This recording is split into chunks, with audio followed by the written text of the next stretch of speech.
Ryu Seon-kang had survived every assassination attempt, every betrayal, every bullet that sought his name. But on this particular Tuesday night, returning home 3 hours early from a cancelled meeting, survival came down to 2 whispered words from the most unexpected person in his mansion. "Stay quiet." Elara Quinn's trembling voice cut through the darkness of the service corridor. Her hand pressed against his chest, forcing the most feared man in Atlanta's underworld against the wall. Before he could react, armed shadows moved past them through the main hallway, men who wore the uniforms of his own security team, but carried the intent of executioners. His own family had sent them, his uncle's final solution to the problem of a boss who'd grown too merciful, too human, too dangerous to the old ways that built their empire on blood and fear. And somehow, impossibly, his housekeeper, a woman who'd worked in his home for barely 3 months, had discovered the plot in time to save his life. 3 months earlier, Ryu Seon-kang hadn't planned on hiring anyone new. His household staff had been carefully vetted, each person a known quantity, loyal through either fear or genuine respect. The position of junior housekeeper meant nothing to him, a necessary role filled by whoever Mrs. Han Mi-suk, his head of household, deemed appropriate. "Her references check out," Mrs. Han had said, placing the thin application on his desk. "She's been through difficult circumstances, needs the work desperately." Seon-kang barely glanced at the photo. 28 years old Elara Quinn, African-American Atlanta native, previous employment at a hotel that had closed 6 months prior. No criminal record, nothing remarkable. "Fine, you handle it," he'd replied, already moving on to the next crisis requiring his attention. That had been his only mistake, not paying attention to the woman who would one day stand between him and death. Elara's first month passed invisibly. She cleaned rooms he never entered, polished furniture he never noticed, existed in the careful margins of his massive estate like all good staff should. Seon-kang preferred it that way. His world demanded absolute focus, negotiations with suppliers, territorial disputes, the constant pressure from his uncle Ryu Jin-ho's faction within the organization. At 31, Seon-kang knew he was young for his position. When his father, Ryu Jun-woo, died suddenly 2 years ago, the succession had been contested. Seon-kang won through a combination of his father's loyal supporters and his own ruthless efficiency. But winning a position wasn't the same as securing it. "You're too soft," Uncle Jin-ho said during their weekly family dinner, his voice carrying the weight of someone who'd spent 4 decades in the criminal underworld. "Your father understood that fear is the only currency that matters." Seon-kang picked up his soju glass, meeting his uncle's gaze. "Fear breeds rebellion. Respect breeds loyalty." Pretty philosophy for someone who's never gone hungry. Jin-ho's smile didn't reach his eyes. "The Americans have made you weak." "The Americans," Seon-kang replied evenly, "buy 90% of what we import. Alienating them would be stupid, not weak." The conversation shifted, but Seon-kang felt the undercurrent. His uncle's generation believed in the old ways, brutal enforcement, public displays of violence, maintaining power through terror. Seon-kang's approach focused on efficiency, on making the organization so profitable and well-connected that violence became unnecessary except as a last resort. It made him wealthy. It made him respected outside the Korean community. But within the family's inner circle, it made him vulnerable. He noticed Elara Quinn for the first time 2 months into her employment, purely by accident. Returning home late from a meeting, Seon-kang found himself unexpectedly hungry. His driver had the night off, so he'd driven himself, a rare moment of solitude. The kitchen lights were on. Seon-kang moved silently through his own home, instinct taking over. His hand moved to the gun at his waist, his body tensing for confrontation. When he reached the doorway, he found not an intruder, but his junior housekeeper, sitting at the small staff table with a book open in front of her. She looked up, startled. Mr. Ryu, I'm so sorry, I didn't realize you were home. I'll stay. He surprised himself by saying it. What are you reading? Ilara hesitated, her dark brown eyes assessing him with an intelligence he hadn't expected. After a moment, she turned the book so he could see the cover. Understanding Korea, a cultural guide. Mrs. Han mentioned you prefer certain things done in specific ways, she explained quietly. Some of them connect to Korean customs. I wanted to understand better, so I don't make mistakes. Seon Kang found himself intrigued despite himself. Most people don't bother learning. Most people probably don't need this job as badly as I do. Her honesty was refreshing. I can't afford mistakes. He studied her more carefully then. She wore the standard staff uniform, plain and professional. Her hair was pulled back in neat braids that coiled at the base of her neck. Without makeup, her features held a natural elegance, high cheekbones, full lips, skin the rich color of mahogany. But it was her expression that caught him, guarded but not fearful, proud despite circumstance. You're studying Korean culture to clean bathrooms more effectively. The question came out more curious than mocking. I'm studying Korean culture because I work in a Korean household, she corrected him gently, and because understanding shows respect. Something shifted in that moment. Seon Kang couldn't name it precisely, but the woman sitting in his kitchen at midnight reading about his heritage sparked something he hadn't felt in years, genuine interest in another person beyond what they could do for him. Are you hungry? The question emerged before he could stop it. She blinked, clearly surprised. I shouldn't be eating in the main kitchen. I'm asking if you're hungry, not whether Mrs. Han's rules permit it. He moved to the refrigerator, pulling out containers. I'm making bibimbap. You want some? You cook? The surprise in her voice made him smile. A rare expression. I'm Korean. Of course I cook. He began assembling ingredients with practiced efficiency. My mother made sure all her children could feed themselves. She said a man who can't cook is a man who'll always be dependent. Ilara stood, moving to wash her hands. Can I help? He should have said no. Should have maintained the distance between employer and staff. Should have remembered his uncle's warnings about showing weakness. Instead, he handed her a knife. Vegetables need to be julienned, thin and even. They worked in comfortable silence, the rhythmic sound of chopping filling the kitchen. Seon Kang found himself explaining each ingredient, the significance of the gochujang paste, the importance of each component remaining separate until the moment of eating when everything would be mixed together. It represents balance, and he said, plating the dish. 5 colors, 5 flavors, everything distinct but meant to become one. Ilara's first bite made her eyes widen. This is incredible. It's simple food. But he felt oddly pleased by her reaction. My mother's recipe. She ran a small restaurant when we first came to America. This was her most popular dish. Your family immigrated when I was 7. The memories surfaced unexpectedly. Seoul to Los Angeles first, then Atlanta when I was 12. My father saw opportunity here. What kind of opportunity? The question was innocent, but Seon Kang felt the weight of his reality.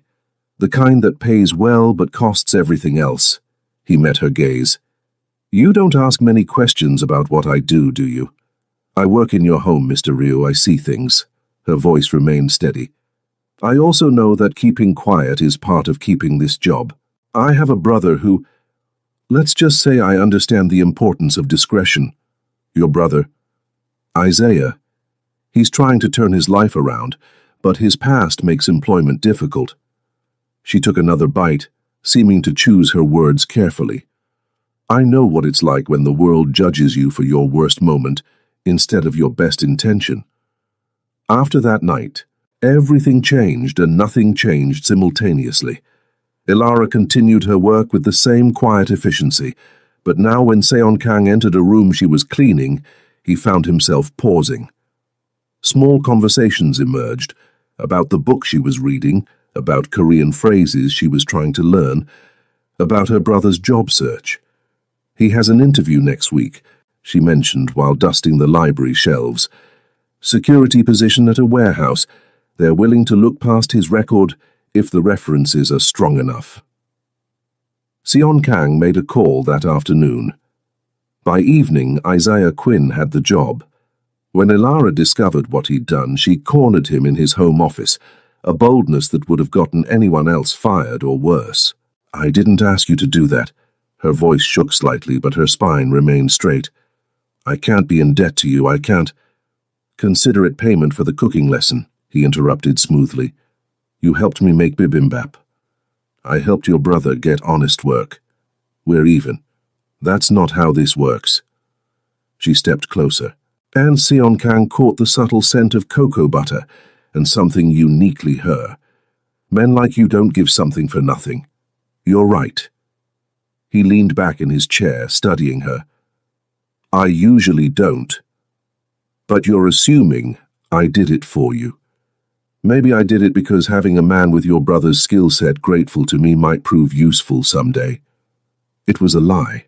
He'd done it purely because the gratitude in her voice when she spoke about her brother's interview had reminded him of his own sister, the one he'd lost years ago to violence he couldn't prevent. But Ilara didn't need to know that. She searched his face, clearly trying to decide whether to believe him. Finally, she nodded slowly.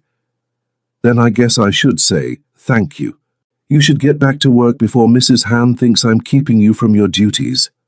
As she turned to leave, he called out, "Ilara?" She paused, glancing back. "Your brother. Tell him if anyone at that warehouse gives him trouble, he should mention my name." "Why would your name mean anything to warehouse workers?" "Because I own the building they work in." He returned his attention to the papers on his desk. "And because sometimes having the right name behind you makes all the difference." The weeks that followed fell into an unexpected rhythm. Seon Kang found himself timing his meals to when Ilara might be in the kitchen. She taught him about Black American culture, the significance of certain hairstyles, the history behind soul food, the music that shaped her childhood. He reciprocated with Korean lessons, teaching her proper pronunciation of common phrases. "Sarange," he said one evening, demonstrating. "It means, I love you. But you have to be careful with Korean. Context changes everything. You'd never say this casually." "How would you say it casually?" She practiced the syllables, her pronunciation charmingly off. "So you wouldn't. Korean doesn't really do casual love declarations." He smiled at her attempt. "Try johahai instead. Johahai. It means, I like you, and works for everything from your favorite food to expressing affection." "Johahai bibimbap," she said, making him laugh, a sound that startled them both. "Perfect. You've mastered the most important Korean phrase." But beneath the comfortable domesticity, Seon Kang's professional life deteriorated. His uncle's faction grew bolder in their criticism. During a meeting with the organization's council, Park Sang-min, his father's former advisor and Jin Ho's ally, openly questioned a business decision. "You're letting sentiment cloud judgment," Park said, his voice carrying through the conference room. "The old dock territory should be enforced, not negotiated." "The old dock territory generates twice the revenue now precisely because we negotiated," Seon Kang replied coldly. "Starting a war over pride would cost us millions." "Your father. My father is dead." The words came out harder than intended. "I'm making decisions for the organization we have now, not the one that existed 20 years ago." The meeting ended in tension. Walking out, Seon Kang caught his head of security, Kim Dae-jung, exchanging glances with Park. The exchange lasted only a second, but in his world, a second was enough. That night, he found Ilara in the kitchen again. She took one look at his face and silently began making tea, Korean omija cha, the 5-flavor tea his mother used to prepare when he was stressed. "Mrs. Han taught me," she said, placing the cup in front of him. "She said you like it, but never remember to make it yourself. Remind me to give Mrs. Han a raise." He sipped the tea, feeling the complex flavors ground him. Bad day. Do bosses of criminal organizations have bad days? Her tone held gentle teasing. I assumed you just made other people have bad days. I'm a terrible boss, then. All I did today was not start a war my uncle wants. Sounds like a good day to me. She sat across from him, her own cup cradled in her hands. Violence is expensive, isn't it? In money and in what it costs you here. She gestured to her chest. You're unexpectedly philosophical tonight. My brother says the same thing. He learned in prison that every fight costs something beyond the immediate damage. Her expression grew thoughtful. The men who kept fighting eventually lost themselves. The ones who figured out when to walk away kept their humanity. Your brother sounds wise. He's trying to be. She met his gaze, like someone else I know. Don't romanticize what I am. Hilara. The warning came out rougher than intended. I'm not trying to be good. I'm trying to be effective. There's a difference. Is there? She didn't back down. Because from where I'm sitting, choosing not to start a war that would get people killed seems pretty good to me. People die in my world regardless. He set down the cup, suddenly tired. Whether I give the order or not, blood gets spilled. That's the business. But not today. Her voice softened. Today, because of your choice, whoever would have died in that war is still alive. That counts for something. Before he could respond, his phone buzzed. Lee Hyun-woo, one of his truly loyal security team members. We need to talk, privately. Found something wrong with the security rotation schedules. Seon Kang's blood chilled.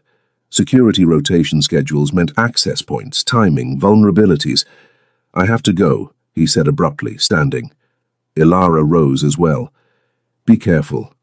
Whatever that text was, your face says it's dangerous. Everything in my life is dangerous. But as he headed for the door, he paused. The tea helped, thank you. Johahai tea, she called after him, making him smile despite the circumstances. Lee Hyun-woo met him in a secure location, an office space Seon Kang owned under a different company name. The younger man's face was grim as he spread out printed documents across the conference table. Someone's been modifying the security schedules, Hyun-woo explained, pointing to highlighted sections. Not the official schedules everyone sees. The actual implementation. Last 3 weeks, specific guards have been assigned to specific positions on specific nights. Creating a pattern. Seon Kang studied the papers, his mind racing. Which positions? Your private residence, main hallway, service entrance, garage. Hyun-woo pulled out another sheet. And look at who's been assigned. All men hired in the last 6 months. All recommendations from Park Sang-min. The implications crystallized into cold certainty. They're preparing an assassination, using my own security team to create blind spots. That's what I think, yes. Hyun-woo's voice remained professional despite the gravity. Question is when? And who else is involved? Seon Kang's hands clenched. His uncle, his father's trusted advisor. How many others had decided he needed to be removed? Pull the files on everyone Park recommended. Cross-reference with my uncle's known associates. Already started. Boss. Hyun-woo hesitated. What do you want me to do about Kim Dae-jung? My head of security. Seon Kang's laugh was bitter. Leave him in place. If we tip our hand, they'll just adjust. Better to know the enemy's position. That means you're vulnerable until... I'm always vulnerable. He started gathering the papers. But now I'm aware. That's more than they think I am. The next 2 weeks passed in carefully maintained normalcy. Seon Kang attended meetings, conducted business, acted as though nothing had changed. But privately, he and Hyun-woo worked to identify every person involved in the conspiracy. The network was larger than expected. Not just Park and his uncle, but several mid-level organizers who saw opportunity in a leadership change. At home, Hilara noticed the tension. You haven't eaten properly in days, she said, finding him in his office at 2 in the morning. Mrs. Han is worried. I'm worried. I'm fine. The lie tasted stale. You're not. She set down a plate of food she'd prepared, Korean comfort food, expertly made, despite her limited experience. Whatever's happening, destroying yourself won't fix it. What makes you think something's happening? You keep checking the security feeds, you've changed your routine, you're not sleeping in your regular room. Yes, I noticed. She sat down uninvited. And 3 days ago I saw you check under your car before getting in. That's not paranoia. That's someone who knows there's a real threat. Seon Kang studied her. In another life, in another situation, her perceptiveness would have made her dangerous to him. But somehow, impossibly, he trusted her. If I told you to quit, he said quietly, to leave this house and not come back, would you? Are you asking me to quit? I'm asking if you would, if things got complicated. Ilara's expression shifted to something fierce. I'm from Atlanta, Mr. Ryu, born and raised in neighborhoods where complicated is just Tuesday. My brother survived 5 years in a facility where violence was daily. I've seen complicated. She leaned forward. So no, I wouldn't quit just because things got hard. I'd ask what you need and how I can help. This isn't your fight. Maybe not, but you helped my brother when you didn't have to. You've been kind to me when every other employer treated me like furniture. Her voice dropped. And honestly, you're one of the few good things in my life right now, so if someone's trying to hurt you, I'd like to know about it. Why? The question came out raw. Why would you care what happens to me? Because you matter. Simple. Honest. Devastating. I've spent enough time around you to know you're trying to be better than what you were raised to be. That counts for something. Before Seon Kang could respond, before he could process the emotions her words stirred, his phone buzzed with a message from Hyun Woo. Tonight. Confirmed. They moved the schedule up. You need to not be at the estate tonight. I have to go. He stood abruptly, calculating. His secured apartment downtown or the hotel suite he kept for emergencies. What's wrong? Ilara read his face. Mr. Ryu? What's happening? Nothing you need to... He stopped, seeing the determination in her expression. Stay away from the house tonight. Take the rest of the evening off. Go to your apartment and don't come back until I call you. Why? What's... Please. The word felt foreign. I don't have time to explain, but I need you to trust me. Leave now, Ilara. Don't argue. She stood, her dark eyes searching his face. For a moment he thought she'd refuse, but finally she nodded. My phone's always on. If you need anything, I won't. He was already planning his exit strategy, his mind running through the layout of his enemy's likely approach. But thank you. She left and Seon Kang watched the security feed until he saw her car leave the property. Only then did he breathe easier.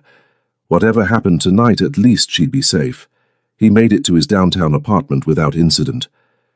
Hyun Woo arrived an hour later with a weapons bag and grim news. They're moving tonight. 8 men, possibly more. Kim's coordinating from inside your estate. Hyun Woo checked his watch. They think you're home.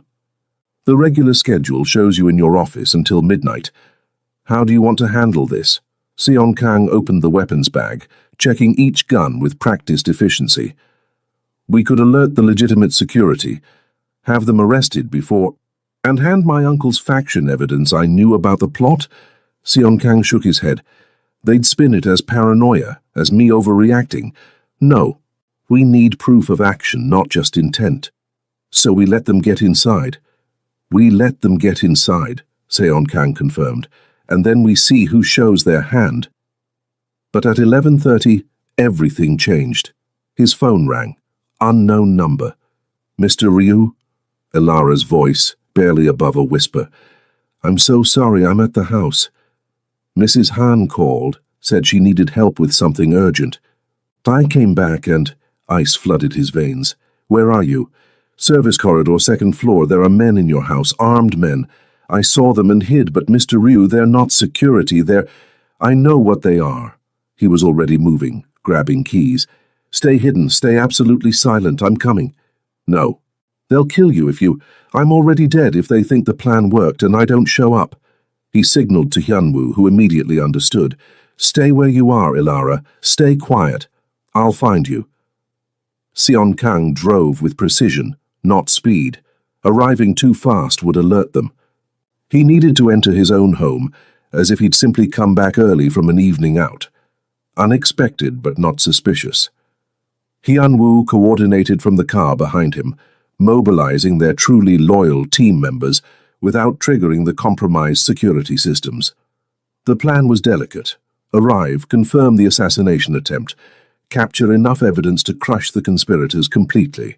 Except now Ilara was trapped inside. Why would Mrs. Han call her back? Hyunwoo asked through the phone connection. She wouldn't. Seon Kang's hands tightened on the steering wheel. Mrs. Han knows better. Someone used her phone or— the implication was ugly. Another traitor. Approaching his estate, everything looked normal. Lights in the usual windows. Security gate responding to his transponder. Only someone looking carefully would notice the lack of roving patrols, the 2 empty guard posts. Seon Kang parked in his usual spot, moving with his usual confidence. The main entrance stood quiet. He stepped inside, every sense heightened, his hand resting casually near the weapon concealed under his jacket. The silence felt wrong. No staff. No usual sounds of a lived-in home. His footsteps echoed too loudly as he moved toward the main hallway. Then, movement in his peripheral vision, a shadow that shouldn't exist. Before he could react, a hand grabbed his wrist, pulling him sideways into the service corridor. Another hand pressed against his chest, forcing him against the wall. Stay quiet. Ilara's whispered words barely reached him. Her body pressed close, her hand firm against his chest. In the darkness, he could see her face inches from his, eyes wide, breathing controlled despite obvious fear. Armed men moved past their hiding spot. 6 of them spread through the hallway. One spoke quietly into a radio. In position. No sign of the target yet. Seon Kang remained absolutely still, his mind racing. They were inside his home, coordinating. This wasn't reconnaissance. This was the execution team. Ilara's hand trembled slightly against his chest, but she didn't move, didn't speak, just kept him pressed against the wall, hidden in the shadow of a recessed doorway. The men passed. Ilara waited 10 more seconds before releasing him, her hand falling away slowly. They've been here for 20 minutes, she breathed, barely audible. I counted 8 total. They think you're in your office. How did you— I heard them planning. I was hiding in the cleaning supply room. They used it as a staging area before I got there. Her eyes held fierce intelligence. Mr. Ryu, these men are here to kill you. I know. He carefully assessed their position. Why did you come back? Mrs. Han called, said there was an emergency with the cleaning schedule system. But when I got here, the main house was wrong. Too quiet. I saw one of them checking weapons in the garage. She grabbed his arm. We need to get you out. Not yet. He pulled out his phone, texting Hyunwoo their location. I need evidence. I need them to act. Evidence? Her voice rose slightly before she caught herself. You want to let them try to kill you for evidence? I want them to commit enough to make denial impossible. He met her gaze. My uncle planned this. My father's oldest friend. Half my security team. If I run now, they regroup and try again. I need to end this permanently. By dying. By making them think they've won, then proving they've lost. He checked the hallway. Clear. Can you get to the security control room? The one off the kitchen. At his nod, she thought quickly. Yes, if I go through the back stairs. Do it. Lock yourself in. There's a panic button under the main console. Press it twice, wait 5 seconds, press it 3 more times. That's the signal for the actual security team to enter with full force. What about you? I'm going to my office. Let them find me. That's insane. Her hand gripped his arm tighter. Mr. Ryu, Seon Kang, you can't just— The use of his given name stopped him. This is the only way, Ilara. There's always another way. Her voice caught. You helped my brother. You've been kind to me. You matter, remember? Don't throw your life away for pride. It's not pride. He covered her hand with his. It's everything. My father's legacy, the people who depend on me, the future I'm trying to build. If I run now, I lose it all anyway. She stared at him for a long moment, then nodded slowly. The security room panic signal. Then what? Then you stay locked in until this is over. He hesitated. Ilara, thank you. For the warning. For caring. Don't die. She squeezed his hand once. I mean it. Don't you dare die and make me feel guilty for leaving you. Despite everything, he smiled. I'll do my best. They separated. Her toward the back stairs, him toward his office. Seon Kang moved through his home with practiced ease, making no effort to hide. Let them see him. Let them think the plan was working. His office door stood ajar. He entered, moving to his desk, pouring scotch with steady hands. The hidden cameras Hyun-woo had installed would capture everything. Now he just needed them to make their move. The waiting felt eternal. 2 minutes, 5, 10. Then Kim Dae-jung stepped into the doorway, gun drawn. Boss? His voice held false regret. I'm sorry it came to this. Are you? Seon Kang sipped his scotch, appearing calm. My father trusted you. I trusted you. Your father was great. You're weak. Kim moved closer, other men filing in behind him. Your uncle tried to teach you, but you wouldn't listen. All this talk of respect and negotiation, it's made us look soft. Soft? Seon Kang laughed coldly. We've tripled our revenue since I took over, expanded into 6 new territories without firing a shot. But you call that soft.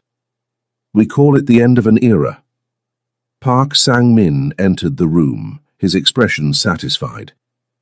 Jin-ho will restore the organization to what it was, what it should be. And you think executing me in my own home will accomplish that? Seon Kang set down the glass. Half the organization is loyal to me. You'll start a civil war. We'll win it. Park signaled to Kim. Make it clean. 1 shot. Kim raised his weapon. The panic alarm screamed through the house. Chaos erupted instantly. The real security team, Hyun-woo's carefully selected loyalists, poured through the doors. The assassins, caught off guard by an alarm that shouldn't exist, hesitated for crucial seconds. Seon Kang dove behind his desk as gunfire exploded.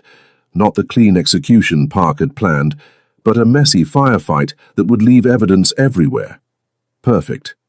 Kim tried to run, but Hyun-woo's team had blocked all exits.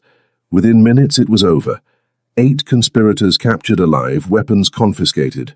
Everything recorded by the security system Seon Kang had upgraded specifically for this purpose.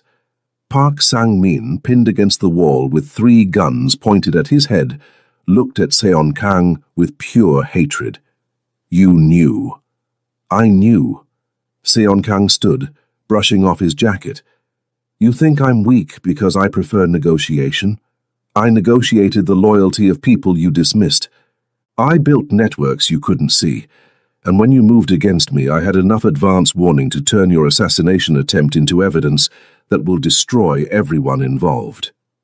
Jin-ho is currently being arrested by federal agents. Seon Kang checked his watch. They have recordings of him discussing human trafficking, money laundering, and conspiracy to commit murder. Funny thing, one of those soft negotiations I made was with a prosecutor who really wanted evidence on my uncle's off-the-books operations. I've been providing it for 6 months. The realization crashed over Park's face. You were planning this. I was surviving this. Seon Kang's voice turned cold. My father taught me that power isn't about fear. It's about knowing when to strike and having the patience to wait for the right moment. You mistook patience for weakness. That was your mistake. As police, legitimate police, ones he'd carefully cultivated relationships with, began arriving to process the scene, Seon Kang finally allowed himself to breathe. Then he remembered. Ilara. He started toward the security room, but Hyunwoo stopped him. She's fine, locked in like you told her. Hasn't opened the door despite 3 officers asking. Hyunwoo's expression held rare approval. Smart woman, brave too. One of the assassins tried the security room door. She told him very loudly that she'd already called 911 and he should leave before police arrived. She bluffed an armed man? She saved your life, boss. If she hadn't triggered that alarm when she did. Hyunwoo didn't need to finish. Seon Kang found the security room door locked, as reported. He knocked gently. Ilara, it's me. You can come out now. Silence. Then, how do I know it's really you? Because I'm the one who taught you how to say I like you in Korean. He smiled despite the adrenaline still coursing through him. And because I promised I wouldn't die and make you feel guilty. The lock clicked. The door opened slowly. Ilara looked at him with eyes that held too many emotions to name. Then she grabbed the front of his shirt and yanked him into the room, slamming the door behind him. You absolute idiot! Her voice shook with fury and relief. You walked into your office knowing they were going to shoot you. She hit his chest with her fist, not hard enough to hurt, but hard enough to make her point. I heard the gunshots. I heard fighting. I thought you were dead. I'm not. He caught her hand, holding it against his chest. I'm fine. You saved my life, Ilara. If I hadn't triggered that alarm, you would have had another plan. But her anger was dissolving into something else. Wouldn't you? You always have another plan. Usually. His thumb brushed over her knuckles. But having you watch my back made this one work better. I was terrified. The admission came out broken. I was locked in here listening to gunfire and thinking about how I'd just lost someone who mattered. Again. Again. My father was killed during a robbery when I was 16. My mother died 2 years later. Heart gave out from the stress and grief. Isaiah went to prison because he tried to avenge them and made everything worse. She looked up at him, tears tracking down her face. I've lost everyone who mattered, Seon Kang. I wasn't ready to lose you too. Something in Seon Kang's chest cracked open. This woman, this beautiful, brave, impossibly strong woman, had burrowed into his life and made herself essential, not as an employee, not as a convenience, as someone who saw him, truly saw him, and chose to care anyway. You're not losing me. He pulled her closer, wrapping her in his arms. I promise you, Ilara Quinn, you're not losing me. She clung to him, her face pressed against his chest. He could feel her trembling, could feel the aftermath of fear and adrenaline working through her system. So he held her, letting her take whatever time she needed. Finally, she pulled back slightly. What happens now? Now? He brushed a thumb across her cheek, wiping away tears. Now I dismantle my uncle's faction, consolidate power, and prove to everyone that mercy isn't weakness. Now I build the organization I've been trying to create, one that doesn't require blood to function. And me? Her voice was small. What happens to me? Seon Kang looked at her, this woman who'd read Korean cultural guides to understand him better, who'd hidden in a supply closet to gather intelligence on his assassins, who'd risked her life to warn him when running would have been safer. That depends on what you want. His hand cupped her face, thumb tracing her cheekbone. You could go back to being my housekeeper, pretend tonight never happened, or you could acknowledge that you're not just staff anymore, that you haven't been for a while. His voice dropped. That I trust you more than people I've known for years, that having you in my life matters more than I'm comfortable admitting. Ilara's eyes widened. Mr. Ryu. Seon Kang. He smiled slightly. I think we're past formalities, considering you've seen me nearly assassinated. Seon Kang. She tested his name, her pronunciation still charmingly imperfect. What are you saying? I'm saying I want you to stay not as an employee, as something more. Something I'm honestly terrified to name because I haven't felt this way about anyone in longer than I can remember. He took a breath. I'm saying that my life is dangerous, complicated, and morally grey, and I'm asking if you'd consider being part of it anyway. She stared at him for a long moment. Then, incredibly, she laughed, a sound caught between disbelief and joy. You're asking me out, right now, while there are police processing a crime scene in your office? Terrible timing? The worst. But her smile was radiant. Ask me again tomorrow. Tomorrow? Tomorrow. When we're not both running on adrenaline and fear. She squeezed his hand. When you're sure you mean it. When I'm sure I'm not just relieved you're alive. And if I still mean it tomorrow? Then I'll probably say yes. Her eyes held promise. Because you're right. This stopped being just a job a long time ago, and you matter to me too, more than I should probably admit. A knock interrupted them. Hyunwoo announcing that the police needed Seon Kang's statement. Duty calls, Ilara said softly. Stay? He didn't want to let her go yet. I'll give my statement, deal with the aftermath, but stay in the house tonight. I want to know you're safe. I'm probably safer here than anywhere else. She touched his face briefly. Go do what you need to do. I'll be here when you're done. He left the security room feeling lighter than he had in years. Outside, the chaos of the assassination attempt had evolved into organized cleanup, police reports, evidence collection, statements from witnesses. But through it all, Seon Kang maintained perfect composure. By dawn, it was over. The conspirators were in custody, the evidence documented, the traitors identified and removed. His organization, bloodied but intact, awaited his direction. And Ilara Quinn waited in his kitchen, making tea with the comfortable ease of someone who belonged there. How did it go? She asked as he entered. Total victory. He accepted the cup she offered. My uncle's faction is destroyed. The organization is unified under my leadership. And I have enough evidence to keep federal prosecutors happy for years, which means they'll leave my legitimate operations alone. So you won. We won. He met her gaze. You saved my life tonight, Ilara. Don't think I'll forget that. I told you to stay quiet, she said with a small smile. You're the one who listened. Best decision I ever made. He set down the tea. It's tomorrow. What? You told me to ask again tomorrow. It's dawn, technically tomorrow. He stepped closer. So I'm asking, will you stay? Not as my employee, as what? Her voice was gentle, giving him space to define it. As mine. The word felt right. As someone I protect, someone I trust, someone I... He hesitated on the edge of saying too much too soon. Someone who matters more than anything else.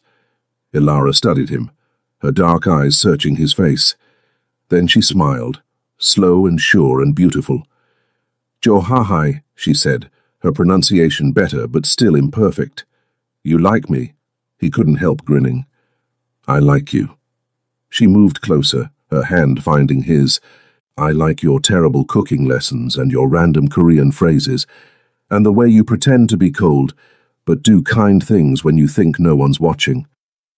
I like that you helped my brother and respected my intelligence and made me feel seen for the first time in years. She took a breath. So yes, Seon Kang, I'll stay. He pulled her into his arms, holding her close as the sun rose over Atlanta. Outside, his empire waited to be rebuilt. His enemies waited to be dealt with. His future waited to be shaped. But in this moment, with Ilara Quinn in his arms, Ryu Seon Kang finally understood what his father had tried to teach him. Power without connection was just elaborate loneliness. And he'd been lonely long enough. 6 months later, Ilara Quinn stood in Seon Kang's office, no longer as an employee but as his partner in every sense that mattered. The organization had transformed under their combined influence, profitable, efficient, and significantly less violent than under previous leadership. Your brother called, as she said, reviewing messages on her tablet. The warehouse promotion came through. He's managing his own team now. Good. Seon Kang signed the last document, then reached for her hand, pulling her around the desk. What about your application? Accepted. She grinned. I start business school in the fall. Your accountant, Choi Soo-jin, agreed to write a recommendation. Apparently my intuitive grasp of organizational dynamics impressed her. You impressed everyone. He kissed her forehead, breathing in the scent of cocoa butter that had become synonymous with home. I'm proud of you. You're the one who suggested I apply. I just pointed out that you were already managing half my operations without realizing it. You're the one who decided to make it official. He tucked a stray braid behind her ear. How's Mrs. Han adjusting to you not being staff anymore? She keeps trying to serve me tea. Ilara laughed. I keep telling her we're equals now, but old habits die hard. Technically, you're above her in the organizational chart. Seon Kang's smile was wicked. You're the boss's partner. That trumps head of household. Don't. She swatted his arm. I'm not pulling rank on Mrs. Han. She taught me everything. She taught you to make bibimbap. I taught you to make business decisions that affect millions of dollars. There's a difference. You also taught me Korean curse words, which I'm about to use on you. Say it. He pulled her onto his lap. Say you love me in Korean. Sarange, she whispered against his lips. I love you, Ryu Seon Kang. Sarange, he replied. The words he'd never expected to mean. I love you, Ilara Quinn, my savior, my partner, my home. Outside, Atlanta bustled with life. Inside, two people from different worlds built something neither had expected, a future based not on fear, but on trust. And it all started because she'd whispered two words in the darkness. Stay quiet. The best advice he'd ever followed.